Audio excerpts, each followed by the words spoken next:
వెళ్ళడానికి ముందు చిన్న ప్రార్థన చేసుకుందాం. పరిశుద్ధ గొప్ప దేవానికి స్తోత్రం, స్తుతి, మహిమ, ఘనత, ప్రభావం చెల్లించుకుంటాం. డాడీ, మరి సమయంలో ప్రభు నాయన నువ్వు మమ్మల్ని ఏ రీతిగా నడిపిస్తావో ఆ వాక్యాల గురించి, నీ సత్యం గురించి ప్రభా నువ్వు నడిపించే దేవుడిగా ఉన్నావని సత్యాలు మేము నేర్చుకుంటుండగా మీరే మమ్మల్ని నడిపించమని ఈ వాక్యంలో ప్రభా నాయన నేను బోధిస్తుండగా ప్రభా నీ బిడ్డలతో మాట్లాడమని, నాతో కూడా మాట్లాడి మీరే మహిమ పొందుకోమని యేసు నామములో ప్రార్థన తెలియకుంటూ పొందుకుంటున్నాం తండ్రి, ఆమేన్. ప్రైజ్ లార్డ్ అండి. దేవునికి మహిమ కలుగును గాక. మరి ఈరోజు దేవాది దేవుడు మనకిస్తున్న వాక్యాంశం ఏంటంటే దేవుని నడిపింపండి, Lord's guidance and the ways of Lord. మరి టైటిల్ ఎలా పెట్టుకుందామంటే లార్డ్స్ గైడెన్స్ ఆర్ ఎల్స్ దేవుని నడిపింపు. దేవునికి మహిమ కలుగును గాక. మరి ఒక్కసారి మరి యెహోషువ గ్రంథము 1 అధ్యాయం 6 నుండి 9 వచనాలు, అలాగే మనకు తెలిసిన కీర్తనకారు రాసిన మొదటి అధ్యాయాలు, ఇవి రెండింటినీ మనం ధ్యానించినప్పుడు మనం ఏ రీతిగా ఉండాలి, ఏ రీతిగా నడవాలి, ఏ రీతిగా మన జీవితంలో మనం ముందుకు సాగాలనే సత్యాల గురించి మరి క్లియర్గా దేవుడు మాట్లాడుతున్నాడండి. అవును, ఎలా మాట్లాడుతున్నాడు అంటే మరి యెహోషువతో మొట్టమొదటిగా ఆలోచన చేస్తే మరి యెహోషువ ఎవరే ఉన్నారు? ఆయన ఒక సేవకుడిగా ఉన్నాడు, ఒక మరి దేవుని చేత పిలువబడిన వ్యక్తిగా ఉన్నాడు. అంత మాత్రమే కాదు, మరి ఇజ్రాయెలైట్స్ని నడిపించిన మోసెస్ తర్వాత వ్యక్తిగా ఉన్నాడని మనకి తెలుసు. అవును, మోసెస్కి కొడుకు కాదండి, మరి సంతానం కాదు, వారసుడు కాదు, కానీ మరి మోసెస్ వదిలిపెట్టిన బాధ్యతని మరి ఇజ్రాయెలైట్స్ని మరి దేవుని వాగ్దాన దేశంలోనికి నడిపించవలసిన బాధ్యత అనేది యెహోషువకి మరి దేవాది దేవుడు అప్పగింపడం అనేది జరిగింది. మరి ఎందుకు అప్పచెప్పాడు అనే దానికి కొన్ని కారణాలు ఉన్నాయి. కానీ మరి ఇక్కడ ఈరోజు మరి ఈ అప్పగింపులో మరి దేవుడు చెప్తున్న మాటలేండి. మరి మోసెస్ చనిపోయిన తర్వాత యెహోషువతో దేవుడు ఏ రీతిగా మాట్లాడుతున్నాడు, ఏ రీతిగా ధైర్యం చెప్తున్నాడు అనేది మనం ఒకసారి ఆలోచన చేద్దాము. నిజం చెప్పాలనుకుంటే అక్కడ ఇజ్రాయెలైట్స్ 40 సంవత్సరాల పాటు ప్రయాణం చేస్తున్నారండి. మరి 40 సంవత్సరాల ప్రయాణంలో యెహోషువ కూడా వారితో ఉన్నాడు, కానీ తను కేవలం మరి మోసెస్కి సహకారిగా ఉన్నాడండి, సహాయం చేస్తూ నడిపించబడుతూ మరి ప్రతి విషయంలోనూ మోసెస్కి తోడుగా ఉన్నాడు. మరి అలాగనే మరి ఆయనైతే మరి ఇజ్రాయెలైట్స్తో పాటుగా మరి వారు చేస్తున్న మరి అసహ్యపు క్రియల్లో అయితే పాలుభాగసుడు కాలేదు, కానీ మోసెస్ ఏం చెప్తే అది చేస్తూ అంత మాత్రమే కాదు, దేవుని సన్నిధిలో అత్యధికంగా అంటే ఒక సందర్భంలో ఒక వాక్యం ఏం చెప్తుందంటే మరి ఎప్పుడైతే మోసెస్ గారు మరి ఆ దేవుని సన్నిధిలో ప్రార్థించి వెళ్ళిపోయిన తర్వాత కూడా అదే గుడారంలో దేవుని సన్నిధి అనే చోట మరి ఈ యెహోషువ గారు కనిపెట్టుకొని నాతో కూడా మాట్లాడు ప్రభువా అని మరి మాట్లాడుతున్నట్టుగా ఉంది. అంత మాత్రమే కాదు, ఎన్నిసార్లు మరి మోసెస్ గారు కొండ మీదకి ఎక్కినప్పుడు కూడా మరి ఆ కొండ మీద మోసెస్ దేవుని సన్నిధిలో ఉండి గడిపి మాట్లాడుతుండగా ఇతని కింద మరి ఏ మాటలు మరి మోసెస్ ద్వారా దేవుడు మా కోసం తీసుకొస్తున్నాడు అనే దానికి నిదర్శనంగా ఆయన ఎదురు చూస్తూ ఉండడం కూడా జరిగిందండి. మేబీ అదే మరి అతనికి మరి అర్హతనిచ్చిందేమో అని నేను అనుకుంటున్నాను. వయసులో కూడా మరి చిన్నవాడైతే ఏమీ కాదు, కానీ మరి నెక్స్ట్ వాడిగా మాత్రం దేవుడు ముద్రించాడు. మోసెస్ తర్వాత ఈ మరి ఇజ్రాయెలైట్స్ వాళ్ళందరినీ నడిపించడానికి వాడుకున్నాడండి. హల్లెలూయా, దేవునికి మహిమ కలుగును గాక. మరి ఆ సమయంలో మోసెస్ ఎప్పుడైతే చనిపోయాడో ఆ తర్వాత మరి యెహోషువకి బాధ్యత అప్పచెప్తున్న సమయంలో మరి దేవుని మాట మరి యెహోషువకి ప్రత్యక్షమై చెప్తున్న మాట ఏంటంటే మరి చక్కటి మాటలండి. 6 నుండి 9 వచనాలు మనం చూసినప్పుడు ఏమంటున్నాడంటే మరి నిబ్బరం కలిగి ధైర్యంగా ఉండు, భయపడకు, ఇదిగో మరి ఈ దేశస్తులకి అంటే వీరికి నేను ఇచ్చిన వాగ్దానం చొప్పున నేను మిమ్మల్ని మరి అడుగుపెట్టు ప్రతి స్థలము నీకు ఇస్తూ మరి ఆ వాగ్దాన దేశంలోకి నడిపిస్తానని వాగ్దానం చేస్తున్నాడండి. అంత మాత్రమే కాదు, ఇదిగో నీ ఎదుట ఎవ్వరు కూడా నిలవజాలరు అని చెప్పేసి మాట్లాడుతున్నాడు. ఎవరు కూడా నిలవజాలరంట, ఎవరి ముందల? యెహోషువ ముందల అని కూడా చెప్తున్నాడు. అంత మాత్రమే కాదు, మరి నా వాక్యాన్ని, నా ధర్మశాస్త్రాన్ని నమ్మకంగా నువ్వు మరి పాటించు, ధ్యానించు, నీ నోటి నుండి వాటిని పక్కకి త్రోసివేయకు, మరి కుడికైనను ఎడమైకైనా వాటి నుండి తొలగిపోకుండా నువ్వు వాటి మీద ఆధారపడినప్పుడు నీవే నడిచే మార్గం అంతటి కూడా నేను తోడై ఉండి నేను దీవిస్తాను, వర్ధిల్లింప చేస్తాను. అంత మాత్రమే కాదు, నేనే నీకు తోడుగా ఉంటానని చెప్తూ మరలా అక్కడ 6 నుండి 9 వచనం వరకు మరి 3 సార్లు హల్లెలూయా 3 సార్లు చెప్తున్న మాట ఏంటంటే నిబ్బరం కలిగి ధైర్యంగా ఉండు, భయపడుకు అని చెప్పేసి అంటున్నాడండి. అవును, ఒక్కొక్క వచనాన్ని నేను మీకోసం చదివిన ఎడల కూడా మరి అదే మాటలు వస్తాయి. అయితే నీవు నిబ్బరము కలిగి జాగ్రత్త పడి బహుధైర్యముగా ఉండు, నా సేవకుడైన మోసే నీకు ఆజ్ఞాపించినది ధర్మశాస్త్రం అంతటి చొప్పున చేయవలను, నీవు నడుచు ప్రతి మార్గంలో. చూడండి, మనం ఈరోజు ఎన్నుకున్న మరి ఆ టైటిల్ ఏంటి? ఈరోజు దేవాది దేవుడు మనతో మాట్లాడుతున్న మాట ఏంటంటే ఇదిగో ప్రతి మార్గములో నీ నీవు నడుచు ప్రతి మార్గములు చక్కగా ప్రవర్తించినట్టు నీవు దాని నుండి కుడికి కానీ ఎడమ కాను తొలగిపోకు. చూడు ఇక్కడ ఏం చెప్తున్నా అంటే దేవుడు నడిపిస్తానని చెప్తున్నాడు, నేనే నీకు తోడుగా ఉంటానని చెప్తున్నాడు. ఈ వచనాలన్నిటిలో, ఈ వాగ్దానాలన్నిటిలో. అంత మాత్రమే కాదు, ఇదిగో నీవు వీటిని పాటించిన ఎడల నీ మార్గములన్నింటిలో కూడా వర్ధిల్లింప చేస్తాను. మరి నువ్వు ఎలా అంటే చక్కగా ప్రవర్తించేలాగా నీకు సహాయం చేయడానికి మరి నేను తోడుగా ఉంటాను. అంత మాత్రమే కాదు, మరి నువ్వు కూడా ఇదిగో ధర్మశాస్త్రం ప్రకారంగా ముందుకు సాగు అని చెప్తున్నాడు. అవును, మోసెస్ ధర్మశాస్త్రం ప్రకారంగా ఎటు కూడా కదలకుండా, అంటే ఎటు కూడా త్రొట్టిల్లకుండా తప్పిపోకుండా నువ్వు నిలబడిన ఎడల నీకు నేను ఇచ్చిన వాగ్దానం, ఇదిగో ఇజ్రాయెలీయులకి నేను ఇచ్చిన వాగ్దానం నెరవేరుస్తానని చెప్తున్నాడు. ఇదిగో అమ్మ, నీకు దేవుడు ఏ వాగ్దానం చేస్తున్నాడు, ఇదిగో దేవుడు నీతో ఏం మాట్లాడి ఉన్నాడు, ఇదిగో నీకు అప్పచెప్పిన బాధ్యత ఏంటి, కుటుంబం బాధ్యతనా, లేకపోతే బిజినెస్ అనే బాధ్యతనిచ్చాడా, పరిచర్య అనే బాధ్యతనిచ్చాడా, ఇదిగో మరి నీకంటే ముందుగా ఎవరైనా ఉన్నారా, తర్వాత నీకు అప్పచెప్పబడినదా, లేకపోతే నీ కుటుంబ సభ్యులు మరి నీ భర్త కానీ నీ తండ్రి కానీ చనిపోతే ఆ కుటుంబ భారాన్ని నువ్వు మోయాల్సిన పరిస్థితిలో నువ్వు ఇప్పుడు ఉన్నావా? ఈ నూతన సంవత్సరంలో నూతనమైన అనుభవాలతో నువ్వు ముందుకు సాగాల్సిన వాడిగా ఉన్నావా? కొత్త కొత్త నిర్ణయాలు, కొత్త కొత్త ఆలోచనలతో నువ్వు ముందుకు సాగాలనుకుంటున్నావు, కానీ నీకు సపోర్ట్ అనేది లేదా, నీకు ధైర్యం చెప్పేవారా లేరా? కానీ దేవుడు ఈరోజు బలపరుస్తున్నాడు. ఆనాడు యెహోషువని ధైర్యపరిచిన దేవాది దేవుడు ఈరోజు నన్ను కూడా ధైర్యపరిచిన మాట ఏంటంటే, ఇదిగో నువ్వు నిబ్బరం కలిగి ధైర్యంగా ఉండు, భయపడక ముందుకు సాగు. కానీ ఒక కండిషన్, ఏంటి ఆ కండిషన్ అంటే, ఇదిగో నేను చెప్తున్న ఆజ్ఞల ప్రకారం వెళ్ళు, ఇదిగో నేను చెప్తున్న మాట ప్రకారంగా వెళ్ళు, ఇదిగో మరి పాత నిబంధన ప్రకారంగా మరి ఆ ధర్మశాస్త్రం అయితే కొట్టివేయబడింది, సమాప్తము చేయబడింది. కానీ నూతన నిబంధన ప్రకారంగా దేవుడు మనకి ఏమి ఆజ్ఞాపిస్తున్నాడో, యేసుప్రభు ఏమి పలికి ఉన్నాడో వాటి ప్రకారం ఇదిగో ఇతరులకి అన్యాయం చేయకుండా, ఇతరులని దూషించకుండా, ఇతరులని మోసం చేయకుండా, నువ్వు ఏ పనైతే నువ్వు నమ్ముకొని ఏ పనైతే నువ్వు చేస్తున్నావో ఆ పనిని నమ్మకంగా దేవునికి చేస్తున్నట్టుగా చేస్తే ప్రతి విషయంలో నేను వర్ధలింప చేస్తాడు. అంత మాత్రమే కాదు, నీవు నడవాల్సిన మార్గమును సరళం చేస్తానని చెప్పేసి దేవుడు చెప్తున్నాడండి. అవును, మరొకసారి కీర్తనకారుడు రాసిన 1వ అధ్యాయాన్ని కూడా మనం ధ్యానించినప్పుడు అక్కడ ఒక మాట ఉంటుంది. ఏంటంటే 1 అధ్యాయం 1 నుండి 6 వచనాలు కంప్లీట్గా చూసినప్పుడు హల్లెలూయా, దేవునికి మహిమ కలుగును గాక, ఎలా నడిపించాలి, ఎలా నడవాలి అనేది చూస్తున్నావు. అవును, నీ కుటుంబ సభ్యులనే కావచ్చు, నీ సంఘస్థులను ఎలా నడిపించాలి, అలాగే నువ్వెలా నడవాలనేది కూడా నువ్వు ఆలోచన చెయ్యి. హల్లెలూయా, దేవునికి మహిమ కలుగును గాక. దుష్టుల ఆలోచన చొప్పున చూడండి దేవుని నడిపింపు గురించి మాట్లాడుతున్నాను. ఇక్కడ ఏం మాట్లాడుతున్నాడు అంటే, దుష్టుల ఆలోచన చొప్పున నడవక, పాపుల మార్గంలో నిలవక, అపహాసులు కూర్చుని చోట కూర్చుండక, యెహోవా ధర్మశాస్త్రమందు ఆనందించి దివారాత్రులు ధ్యానించువాడు ధన్యుడు అని చెప్తున్నాడండి. హల్లెలూయా, ఇదిగో దుష్టుల ఆలోచన చొప్పున నడవక. దుష్టుడు ఏం చేస్తారండి, ఎప్పుడు కూడా మరి ఎలాంటి ఆలోచన కలిగి ఉంటారంటే, వీరిని ఎలా నాశనం చేద్దామా, వారిని ఎలా ముంచుదామా, వీరి దగ్గర నుండి ఇది ఎలా రాబడదామా అని చెప్పేసి ఆలోచన తప్పించి వారికి ఇంకా మంచి ఆలోచనలు ఉండవండి. అలాంటి ఆలోచన జోలికి మనం వెళ్లకుండా, అలాంటి వారికి మనం సపోర్ట్ కూడా చేయకుండా, కేవలం దేవుని ధర్మశాస్త్రం, న్యాయమైన పద్ధతులు, దేవునికి ఇష్టమైన మార్గంలో, దేవుడు ఏర్పాటు చేసిన మార్గంలో మనం ముందుకు వెళితే దేవుడు మనల్ని దివారాత్రంలో దీవిస్తాడు, దివారాత్రంలో మనకి తోడై ఉంటాడు, ఎక్కడ కూడా మనల్ని త్రొట్టెళ్లకుండా కాచి కాపాడుతాడండి. 6వ వచనాన్ని చూసినప్పుడు, నీతిమంతుల మార్గము యెహోవాకు తెలియను, మరి దుష్టుల మార్గము నాశనమునకి నడుపునంట. చూడండి, మంచి మనిషి, ఒక మంచి వ్యక్తి తను నిజంగా ఎన్నుకున్న మార్గంలో ఎంత కష్టం వచ్చినను, ఎంత వేదన వచ్చినను తను త్రొట్టెళ్లకుండా మరి ముందుకు సాగినప్పుడు ఖచ్చితంగా దేవుడు ఆ మార్గాన్ని గ్రహించి, ఆ మార్గాన్ని చూస్తున్న దేవుడు ఆ మార్గాన్ని సరళం చేస్తాడు, దీవిస్తాడు, ఆశీర్వదిస్తాడండి. ఇదే నిజమైన నడిపింపండి దేవుడిది. అలా హల్లెలూయా, దేవునికి మహిమ కలుగును గాక. మనం ఎప్పుడు కూడా ఒక వాగ్దానాన్ని మనం ఎప్పుడు ఎత్తిపడతాం, అది ఏంటి అంటే మరి కీర్తనకారుడు 91వ అధ్యాయంలో రాసిన 11వ వచనం అండి. హల్లెలూయా, దేవునికి మహిమ కలుగును గాక. ఒక్కసారి ఆ కీర్తన 91:11వ వచనాన్ని మనం ఒకసారి ధ్యానిస్తే ఏమని ఉంటుంది అంటే, ఇదిగో నీ మార్గములన్నిటిలో, చూడండి నేను మళ్ళీ మార్గం గురించే మాట్లాడుతున్నానండి, నీ మార్గములన్నిటిలో నిన్ను కాపాడుటకు ఆయన నిన్ను గూర్చి తన దూతలను ఆజ్ఞాపించాడంట. ఒక్క నిమిషం ఇక్కడ ఆలోచన చేద్దామా, ఒక్క నిమిషం ఇక్కడ ఆగుతామా? నీ మార్గములన్నింటిలో, ఇదిగో నువ్వు చేస్తున్న మార్గములన్నింటిలో ఎవరుంటారంట? మరి దేవాది దేవుడు తన దూతల్ని ఆజ్ఞాపిస్తాడంట. ఎలా ఆజ్ఞాపిస్తాడు అనేది చూస్తే, ఎందుకు ఆజ్ఞాపిస్తాడు అనేది చూస్తే, నీ పాదములకు రాయి తగలకుండా, నువ్వు వెళ్తున్న మార్గంలో ఎలాంటి ఇబ్బంది కలగకుండా మరి కాపాడడానికి మరి ఆయన దూతల్ని ఆజ్ఞాపిస్తాడంట. ఒక మాట ఆలోచన చేద్దామా? ఇక్కడ యెహోషువతో దేవుడు మాట్లాడుతున్న మాట ఏంటంటే, నేను నీకు తోడై ఉంటాను అన్నాడు. యెహోషువతో మాత్రమే కాదు, మరి మనకి తెలుసు అబ్రహాముతో తోడై ఉన్నాడు దేవుడు, ఇస్సాకుతో తోడై ఉన్నాడు, యాకోబుతో తోడై ఉన్న దేవుడు, మోజెస్కి కూడా తోడై ఉన్న దేవుడు. మరి యెహోషువతో మాట్లాడుతున్న మాట ఏంటంటే, నేను నీకు నీకు తోడై ఉంటాను, ఎల్ల వేళలా అన్ని వేళలా నీకు తోడై ఉంటానని చెప్తున్నాడండి. ప్రైజ్ లార్డ్, దేవునికి మహిమ కలుగును గాక.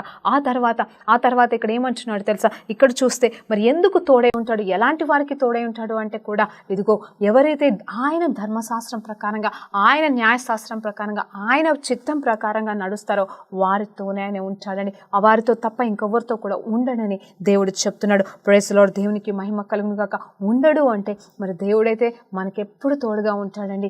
ఎందుకు ఉండడు అని ఇక్కడ చెప్తున్నానంటే నీ మార్గంలో ఆయనకి సమర్పించినప్పుడు నువ్వు అన్యాయమైన మార్గంలో సమర్పిస్తే ఆయన ఇష్టపడడు, కాబట్టి ఆ మార్గానికి ఆయన సహాయం చేయడండి. అలాంటి సందర్భంలో ఆయన పక్కకి తప్పుకుంటాడే కానీ నీకు సహాయం చేయడానికి రాడు. అదే నమ్మకమైన మార్గంలో నువ్వు వెళ్ళినప్పుడు ఆయన వచ్చి దిగి రాకపోయినా ఆయన దూతల్ని పంపించి నువ్వు చేసిన ప్రతి మంచి పనిలో నీకు తోడుగా ఉంటాడని ఇక్కడ ఈ కీర్తనకారుడు 91వ అధ్యాయం 11వ వచనంలో మనం చూస్తామండి. నిజమే, ఈ 91వ కీర్తన చూసినప్పుడు అది రక్షణతో కూడిన కీర్తనగా రాయబడుతుంది.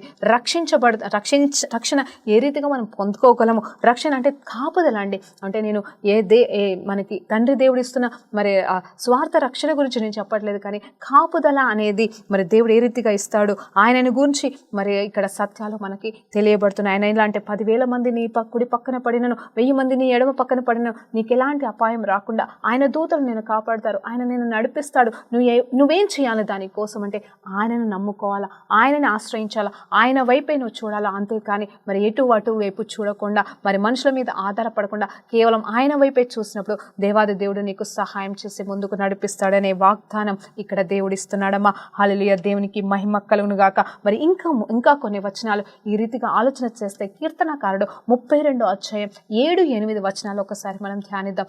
32 7-8 వచనాలు చూసినప్పుడు అక్కడ ఎంత చక్కగా ఉంటుందంటే, ఆరంభంలో అయితే మరి ఎవరైతే మరి దేవుని చేత క్షమాపణ పొందుకుంటారో వారు ధన్యులై ఉన్నారు అంటే, blessed are those who have been forgiven from their transactions. ఎవరైతే వారు చేసిన తప్పిదముల నుండి క్షమించబడి ఉన్నారో వారు ధన్యులని చెప్పేసి అక్కడ కీర్తనకారుడు రాస్తున్నాడు, ఆరంభిస్తున్నాడు. ఆ తర్వాత 7-8వ వచనంలో చూసినప్పుడు మరి ఏమంటారంటే, I will guide you with my own eyes అంటారు. నీవు నడవవలసిన మార్గముల గుండా నేను నడిపిస్తాను, నువ్వు వెళ్ళవలసిన మార్గం నీకు బోధిస్తాను. అంత మాత్రమే కాదు, ఇదిగో కనుసైగతో నేను మాట్లాడతాను అంటున్నాడు. అంటే మన దృష్టి ఆయన వైపు, ఆయన చూపు మీద ఉన్నప్పుడు, ఆయన చూపులు ఎక్కడికి వెళ్తున్నాయో అలాగే మన చూపులు కూడా అలాగే వెళ్ళినప్పుడు మనము ఖచ్చితంగా ఆయన చిత్తము సంపూర్ణము చేస్తాము, ఆయన మార్గంలో మనము ముందుకు సాగగలగమండి. అవును, ఒక్కొక్క వాగ్దానాన్ని మనం ఎత్తిపట్టినప్పుడు ఈరోజు దేవుడు మనల్ని బలపరుస్తున్నాడు. అవును, నేను దేవుని నడిపింపు గురించిన ప్రతి వాక్యాన్ని ఈరోజు మీకు బోధిస్తున్నాను. అంటే మీకు జ్ఞాపకం చేస్తున్నాను.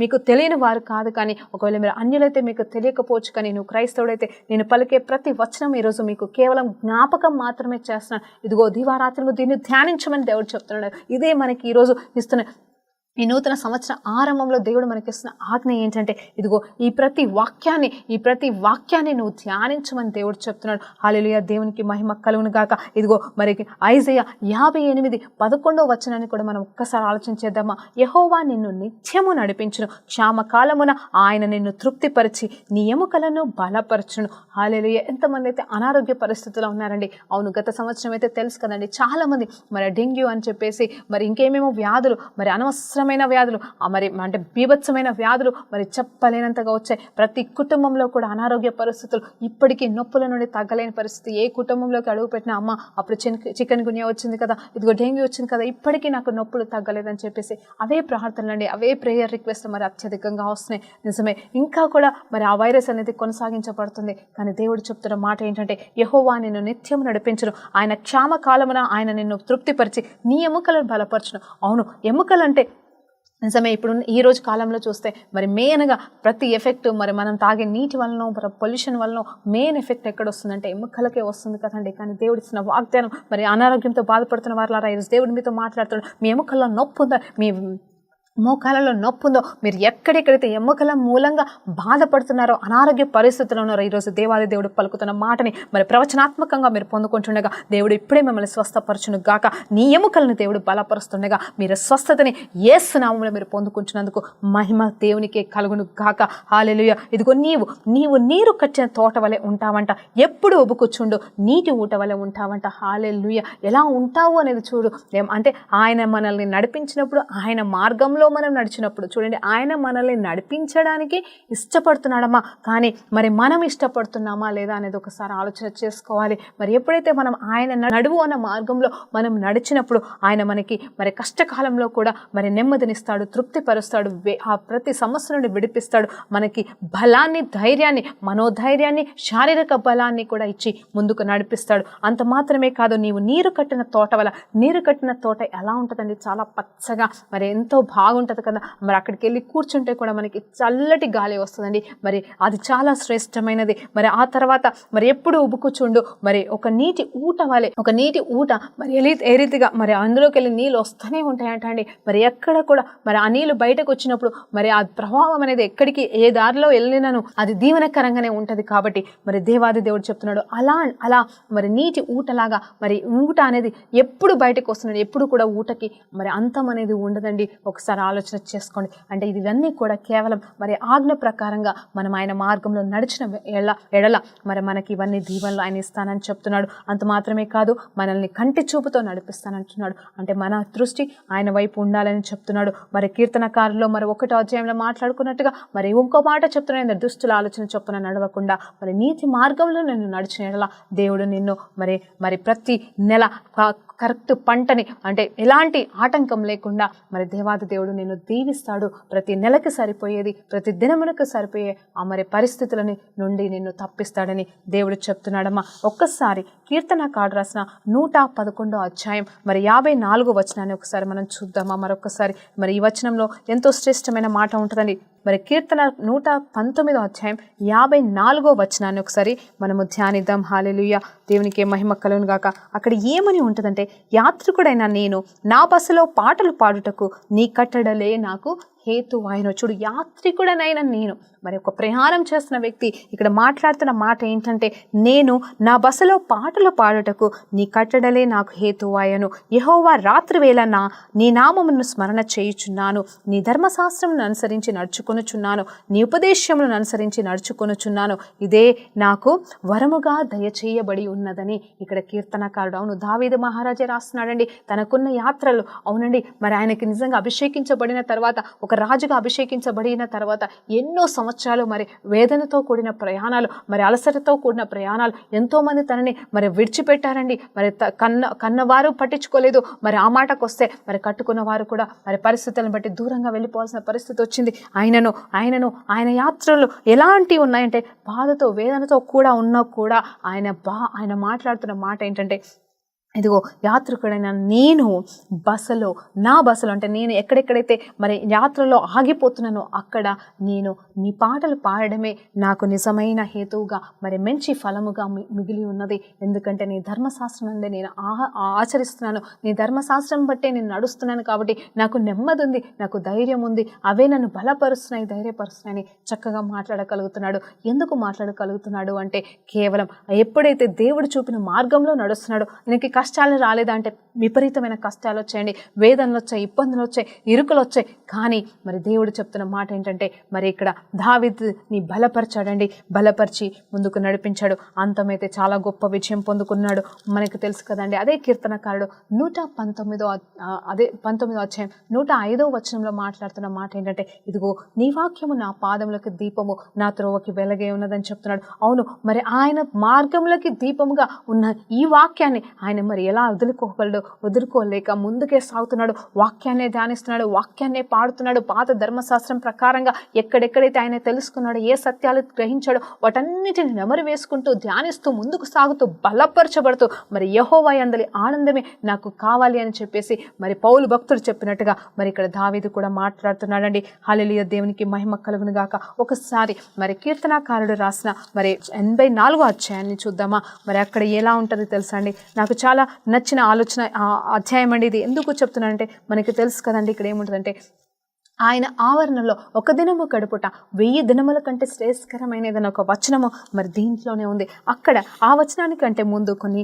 ప్రయాణము గురించిన మాటలు, అలాగే దేవుని నడిపింపు గురించిన మాటలు ఉన్నాయండి. ఒకసారి మరి 5వ వచనాన్ని ధ్యానిద్దాం. కీర్తనకారుడు 84వ అధ్యాయం 5 నుండి 7 వచనాలండి. జాగ్రత్తగా వినండి. ఇదిగో నీ వలన ఫలము నొందు మనుష్యులు ధన్యులు, యాత్ర చేయు మార్గములు వారికి అతి ప్రియములు. ఇదిగో నీ వలన బలమును పొందుకొని, అవును ఇక్కడ మనం మాట్లాడుకున్నాం కదండి, ఎలా బలం వస్తుంది అంటే ఇదిగో ఆయన మార్గములను మనం గైకొని ముందుకు నడుస్తున్నప్పుడు అది కష్ట మార్గమైనను ఇబ్బందికరమైనదైనను మనము బలము పొందుకున్న వారిగా ముందుకు నడుస్తుంటుండగా ఆ యాత్ర అనేది మనల్కి ఏమి ఇస్తుంది అంటే ధైర్యాన్ని ఇస్తుంది, బలాన్ని ఇస్తుంది. ఆ మార్గం ఎంతో ప్రీతికరమైన చెప్పేసి ఇక్కడ కీర్తనకారుడు చెప్తున్నాడు. వారు బాకా లోయలో వెళ్ళినను, చూడండి బాకా అంటే కష్టము, వేదన, చీకటి తో గుండా వెళ్ళినను దాని మార్గం ఎలా అయిపోతుంది, అలా వాళ్ళు బాకా అంటే పరిస్థితులు, ఇబ్బందులు అనే కొలుములోకి వెళ్ళి వాళ్ళు వెళ్తున్నా కూడా మరి అక్కడ ఏమైపోతుందంటే ఆ మార్గం అంతా కూడా జలమయముగా మరి చేయబడుతుందంట. తొలకరి వాన కుమ్మరించబడినట్టుగా ఆహ్లాదకరమైన వాతావరణం అక్కడ వస్తుందని చెప్పేసి ఇక్కడ మరి కీర్తనకారుడు మాట్లాడుతున్నాడు. అంత మాత్రమే కాదు, వారు నానాటికి బలాభివృద్ధి పొందుకొని వారు ప్రయాణము చేయసేదరు అంట. హల్లెలూయా. చూడండి ఎంత చక్కటి మాటలు. ఇవన్నీ కూడా కేవలం ఆయన మార్గంలో మనం గైకొని ఎడాలనే. మరి ఆయన మార్గంలో ఎట్లా గైకొని ఉంటాము అంటే కేవలం ఈ వాక్యము ద్వారానే, ఈ వాక్యంలో ఉన్న సత్యముల ద్వారానే, ఈ వాక్యంలో ఏమి చెప్తే దాని ద్వారా మనం నడిస్తే ఖచ్చితంగా మన ప్రయాణములన్నీ కూడా ప్రీతికరం అవుతాయి. అప్పుడు మనం చెప్పగలమండి, ఆయన మందిరంలో ఒక దినము గడుపుట 1000 దినముల కంటే శ్రేష్కరమైనది. అవును, నీవు వాక్యము పట్ల ఆకలి కానీ మరి ప్రార్థన పట్ల మరి ఆ తృష్ణ కానీ నీకు లేకపోతే, అంటే నువ్వు ఎక్కడో పడిపోయావు, ఎక్కడో తప్పిపోయావు, అసలు దేవుని సన్నిధి అంటే కూడా నీకు ఆకలి దప్పిక కలగట్లేదేమో ఈ మధ్యాహ్న కాలం సమయంలో నేను అడుగుతున్నాను. కానీ దేవుడు చెప్తున్నాడు, ఎప్పుడైతే నువ్వు ఈ వాక్యాన్ని ధ్యానించి నెమరు వేసుకుంటూ నీ ప్రాణానికి తృష్ణగా దాన్ని నువ్వు మార్చుకోగలిగితే వెంటనే దేవాది దేవుడు నువ్వు నడవలసిన మార్గాన్ని నడిపించడం మాత్రమే కాదు, నిన్ను తీసుకెళ్లి విజయోత్సవంలోకి తీసుకెళ్ళినప్పుడు నువ్వు ఖచ్చితంగా ఆయన మందిరంలో నిలబడడానికి మరలా నీకు ఆసక్తి కలుగుతుందమ్మా. ఇదిగో మరి దేవాది దేవుడు చెప్తున్నాడు, నీకు మంచి అనిపించకపోతే అది నీ తప్పు కాదు అని నువ్వు అనుకుంటున్నావేమో, కానీ నువ్వు ఒక్కసారి దేవుని వైపు తిరుగు. ఆయన నీ మార్గంలో ఆయన మార్గంలో గుండా నేను నడిపించాలనుకుంటున్నాడు. నీ మార్గంలో విడిచిపెట్టు. నువ్వే ఎంచుకున్న మరి నీచమైన మార్గంలో కావచ్చు, లేకపోతే దేవుని అడగకుండా తీసుకున్న నిర్ణయ మార్గాలే కావచ్చు, వాటన్నింటిని విడిచిపెడితే దేవుడు నీకు సహాయం చేస్తాడు. ఈ ముగింపులో ఒక మాట చెప్పాలనుకుంటున్నాను. కీర్తనకారుడు మరి రాసిన 56వ అధ్యాయం 8వ వచనాన్ని ఒకసారి మరి ధ్యానిద్దామా. అది అందరికీ తెలిసిన వచనమే. 56వ అధ్యాయము 8వ వచనము మరి చాలా మందికి తెలిసిన వచనమే ఇది. కానీ ఇక్కడ నేను దేవాది దేవుడు నాతో వింతగా మాట్లాడండి. ఇదిగో నా సంచారంలో నీవు లెక్కించి ఉన్నావు, నా కన్నీటిని నీ బుడ్డిలో నుంచి ఉన్నవి అని చెప్పేసి, అవి నీ కవిలికి కనబడేను కదా అని చెప్పేసి. చూడండి, ఈ 8వ వచనంలో ఉన్న 2వ భాగాన్ని మనం ఎప్పుడు ధ్యానిస్తూనే ఉంటాం. ఏమంటాము? ఇదిగో దేవా, ఇదిగో నా కన్నీటిని నీ బుడ్డిలో పెట్టుకుని ఉన్నావు కదా ప్రభా, నీకు స్తోత్రం. అంటే నా ప్రతి కన్నీటిని నువ్వు నాట్యంగా మారుస్తావు, నా కన్నీటిని నువ్వు చూస్తున్నావు అని చెప్పేసి కీర్తనకారుడు ఎన్నో చోట్ల రాస్తాడు. మళ్ళీ అలాగే ఇక్కడ కూడా రాస్తున్నాడు. ఈ వచనాన్ని మనం ఏడుపు సందర్భంలో, అంటే మనకు వేదన కలిగినప్పుడు, మనం ఏడ్చినప్పుడు, లేకపోతే మనకు ఆ బాధ తట్టుకోలేని పరిస్థితుల్లో ఉన్నప్పుడు మరి మనం ఒకరిని ఓదార్చడానికైనా, ఒకరిని బలపరచడానికైనా ఈ వాక్యం చెప్తామండి. కానీ దానికంటే ముందు మరి మొదటి భాగంలో ఉన్న వచనం, నా సంచారంలో నీవు లెక్కించి ఉన్నావు అని చెప్పేసి కీర్తనకారుడు మరొక్కసారి మాట్లాడుతూ ఉన్నాడు. ఈ సందర్భం గురించి నేను ఒకరోజు ఆలోచన చేస్తున్నాను అండి. అంటే ఈ వచనంలో మరి ఈ సంచారంలో గురించి నాకు తెలియదు, కానీ ఆత్మదేవుడు నన్ను ఆ వచనంతో బలపరచాలండి. ఎలాగంటే మరి ఒక 2018వ సంవత్సరం అండి, అక్టోబర్ మాసంలో నేను చాలా భయంకరమైన వేదన, అంటే మరి నా సంచారంలో, అంటే నేను ఎక్కడికి వెళ్ళాలో తెలియని పరిస్థితిలో మరి ఒక నెలంతా నేను అడుగుతున్నాను, దేవా నాకు అర్థం కావట్లేదు ప్రభా, ఎన్ని సంవత్సరాలు ఇలా తిరుగుతూ అరణ్య మార్గంలో తిరుగుతూనే ఉన్నాను ప్రభా, ఒకరోజు ఇక్కడ, ఒకరోజు అక్కడ, ఒక నెల ఇక్కడ, ఒక నెల అక్కడ, ఇదేంటి ప్రభా, నాకంటూ ఒక స్థిరమైన స్థలాన్ని ఇస్తావా దేవా అని వేదన పడుతూ అడుగుతున్న సమయంలో దేవాది దేవుడు నాకు ఈ వచనాన్ని, ఆత్మస్వరూపైన దేవుడు ఈ వచనాన్ని నాకు జ్ఞాపకం చేశాడు. నిజం చెప్పాలంటే నేను ఏడుస్తున్నాను, దేవా నా కన్నీటిని నువ్వు జ్ఞాపకం చేసుకోదేవా, మరి ఏంటి ప్రభా నాకు అర్థం కావట్లేదు, ఎన్ని రోజులు ఈ లగేజ్ను మోసుకుంటూ నేను తిరగాలి, నాకంటూ ఒక స్థిరమైన స్థలాన్ని ఇస్తావా దేవా, లేదా ఎప్పుడు ఇస్తావు తండ్రి అని వేదన పడుతూ నేను ఏడుస్తూ అడుగుతున్నప్పుడు నాకు తెలియని వచనాన్ని చూపించాడండి. అది ఏంటి అంటే, నా సంచారంలో నీవు లెక్కించున్నావు. అంటే ఆయన నాతో మాట్లాడిన మాట ఏంటంటే, నా ప్రతి అడుగు, నా ప్రతి ప్రయాణం, ఇదిగో నేను అటు ఇటు తిరిగిందల్లా కూడా మరి దేవుడు మరి లెక్కించి ఉన్నాడని చెప్తున్నాడు. అంత మాత్రమే కాదు, దాని తర్వాత ఉన్న బలమైన మాట, ఇదిగో నా కన్నీటిని ఆయన మరి తన బుడ్డిలో పెట్టుకొని ఉన్నాడు. నిజమే, ఇక్కడ చూస్తే సంచారంలో కూడా లెక్కిస్తున్నాడు. ఇదిగో దేవుడు నీ సంచారంలో లెక్కిస్తున్నాడు. ఇదిగో నువ్వు మరి అటు ఇటు మరి గాలివాన చేత కొట్టుకుపోతున్నావేమో, తిరుగుతున్నావేమో, నీకు మార్గము తెలియకున్నదా, ఏమి చేస్తున్నావో నిలకడ లేకుండా చేస్తున్నావేమో, కానీ దేవుడు ఈరోజు నీతో మాట్లాడుతున్న మాట ఏంటంటే, ఖచ్చితంగా నీకంటూ ఒక స్థిరమైన స్థలాన్ని ఇవ్వబోతున్నాడు. అంత మాత్రమే కాదు, నిన్ను బలపరచబోతున్నాడు, నీ ఎముకలకి సత్తువనిస్తున్నాడు. ఇదిగో నీ మార్గం అంతటిలో నీకు యెహోవా దూతల్ని ఆయన ఏర్పాటు చేసి ఉన్నాడు. కేవలం నువ్వు చేయాల్సిందల్లా ఇదిగో నీకు తెలియదు కావచ్చు ఆ మార్గం ఏంటో, నీకు అర్థము కావట్లేదు, కానీ నీకు దేవా నీ మార్గంలో నడుచుటకు నీ ఇష్టానుసారంగా జీవించుటకు నేను కోరుకుంటున్నాను ప్రభా అన్నప్పుడు మరి ఖచ్చితంగా దేవుడు మనకిచ్చిన ప్రతి వాగ్దానం నెరవేర్చబడుతుందండి. మరి ఈ ముగింపులో ఇంకొక వచనంతో మిమ్మల్ని బలపరచాలనుకుంటున్నాను. అది ఏంటంటే ఐజయా 40వ అధ్యాయం అండి. ఐజయా 40వ అధ్యాయంలో చూసినప్పుడు ఏషియా 40 మరి 3వ వచనం నుండి 5వ వచనంలో ఒక్కసారి చదువుతున్నానండి. ఆలకించుడి, అడవిలో ఒకడు ప్రకటించుచున్నాడు ఎట్లనగా అరణ్యములో యెహోవాకు మార్గము సిద్ధం చేయండి. ఇదిగో యెహోవాకి మార్గము సిద్ధము చేయడం అంటే ఏంటంటే ఇక్కడ మనకి ఆయన బిడ్డలమైన మనకి ఆయన సన్నిధిని మోస్తున్న మనకి మార్గము సిద్ధము చేయమని ఇక్కడ మరి ఆ ప్రవక్త మాట్లాడుతున్నాడు. ఏ రకంగా మార్గము సరళం చేయమంటున్నాడు అంటే, ఆ సిద్ధపరచమంటున్నాడు అంటే, ఎడారిలో మా దేవుడికి రాజ్యమును సరళము చూడండి, ఎడారిలో మా దేవుని రాజమార్గమును సరళం చేయండి. ఆ ప్రతి లోయను ఎత్తుగా చేయవలను, ప్రతి పర్వతము ప్రతి కొండయు అణచివేయబడును. వంకరగా ఉన్నవన్నీ కూడా చక్కగా అవుతాయంట, కరికగా ఉన్నవన్నీ కూడా సమానముగా అవుతాయంట. హల్లెలూయా. చూడండి ఎంత చక్కటి వాగ్దానం ఇస్తున్నాడంటే, నువ్వు ఆయన మార్గంలో గైకొని ముందుకు నడిచిన ఎడల నీ ఎదురుగా ఉన్న ప్రతి ఇరుకు పరిస్థితి, ప్రతి చీకటి పరిస్థితి, అంత మాత్రమే అడ్డుగా ఉన్న ఆటంకాలు ఏవైతే ఉన్నాయో, నీకు దేవుడికి మధ్యలో ఉన్నవో, లేకపోతే నీవు మరి దేవునికి అప్పచెప్పిన బాధ్యతకి మరి అలాగనే మరి దేవుడికి మధ్యలో ఏమైనా ఆటంకాలు వస్తున్నాయేమో, మరి అవన్నీ నువ్వు గ్రహించినప్పుడు ఆ ఆటంకాలన్నింటినీ కూడా దేవుడు తీసివేస్తాడు, ఆయన మార్చుతాడు, ఆయన నిన్ను నడిపిస్తానని దేవుడు మాట్లాడుతున్నాడు. చూడు, ఆయన బాకా లోయని మంచి సరళమైన చోటుగా మారుస్తానని చెప్తున్నాడు. మరి అంత మాత్రమే కాదు, నీ ఆవరణలో నిలిచి ఉండే భాగ్యము మనకి ఇవ్వబోతున్నాడు. కాబట్టి ఈ అరణ్య మార్గం అంతటిలో దేవుడు నీకు తోడై ఉన్నాడని ఈరోజు వాగ్దానం చేస్తున్నాడు. మరొక్కసారి మరి మొదటి వచనాన్ని మనం ఒక్కసారి ధ్యానిస్తే, మరి 3 సార్లు అక్కడ యెహోషువతో చెప్పిన దేవుడు ఈరోజు మనతో కూడా మాట్లాడుతున్నాడు. ఈరోజు ఒక్కసారి కాదు, 2 సార్లు కాదు, ప్రతి క్షణం ప్రతి దినం నువ్వు మర్చిపోయినా ఆయన మరవని దేవుడుగా నీతో ఉన్నాడు. కాబట్టి ఆయన ఏమంటున్నాడంటే, బీ స్ట్రాంగ్ అండ్ కరేజియస్ అంటున్నాడు. బలంగా ఉండు, నిబ్బరంగా ఉండు, ధైర్యంగా ఉండు, ఆయన మార్గంలో దాటి వెళ్ళకు, కేవలం ఆయన మార్గంలోనే వెళ్ళమని దేవుడు చెప్తుండగా ముందుకు సాగుదాం. మరి ఈరోజు ప్రార్థనతో ముగించుకుందాం. పరిశుద్ధ గొప్ప దేవానికి స్తోత్రం రాజా. ఈ సమయంలో ప్రభానాథ నేను మాకిచ్చిన ఈ గొప్ప వాగ్దానానికి వందనాలు. ఈ సంవత్సరం అంతటికి సరిపోయే వాగ్దానాన్ని మాకు ఇచ్చినవయ్యా. అవును, నీ మార్గంలో నడుచుటకు నాయన నువ్వు ఇచ్చిన దూతల్ని బట్టి వందనాలు. అంత మాత్రమే కాదు ప్రభా, నీ వాక్యాన్ని ప్రభా మేము ధ్యానిస్తుండగా, దివారాత్రులు ధ్యానిస్తుండగా అదే మమ్మల్ని నడిపిస్తుందని చెప్పిన దేవా, నీ మార్గంలో మమ్మల్ని నడిపించుటకు సహాయం చేయమని, నీ ఆత్మతో మమ్మల్ని నింపమని యేసు నామములో ప్రార్థన తెలివికి పొందుకుంటున్నాం తండ్రి. ఆమేన్.